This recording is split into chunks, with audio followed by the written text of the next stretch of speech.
तो बच्चों ये 8 अप्रैल 2024 शिफ्ट 2 का बहुत ही सुंदर क्वेश्चन है और ये क्वेश्चन सारे बच्चों से हो भी गया था।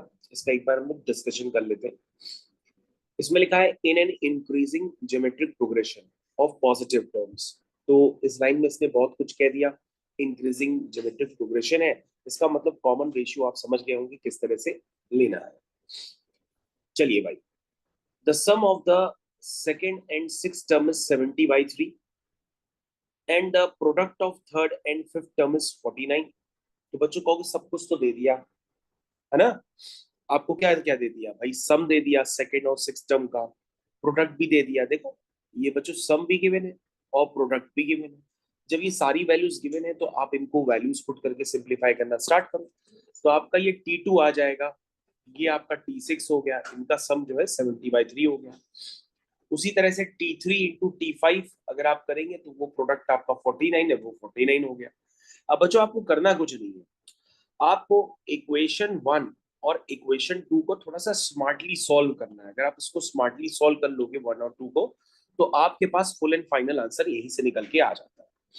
तो हमने क्या किया बच्चों, इसको स्मार्टली सॉल्व करने के लिए जो दूसरी इक्वेशन थी ना T3 into T5 is equal to 49, और मैंने एक और इक्वेशन बना ली।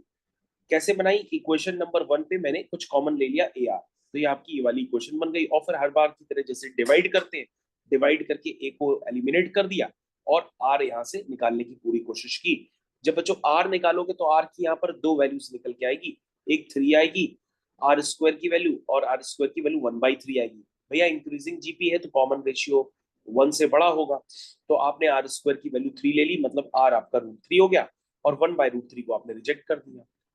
और बच्चों अगर R आपका √3 होगा तो A आपका 7/3√3 होगा। किसी भी दोनों इक्वेशन में एक में पुट करके निकाल लेना। अब बच्चों A भी आ गया, R भी आ गया, A R गया, उसका मतलब आप इस एक्सप्रेशन की वैल्यू तो निकाल ही सकते हो। इस एक्सप्रेशन में क्या पूछा गया था, T4 + T6 + T8, है ना। अगर आप उस एक्सप्रेशन का सम करोगे तो ये सम करके वहां पे A और R की सारी वैल्यूज पुट कर दो, आपके पास 91 आंसर इसका सही सही निकल के आ जाएगा। तो बच्चों कभी कभी ऐसे क्वेश्चंस मिल जाते हैं जो बहुत ही ज्यादा आसान होते हैं, ये उनमें से एक क्वेश्चन है।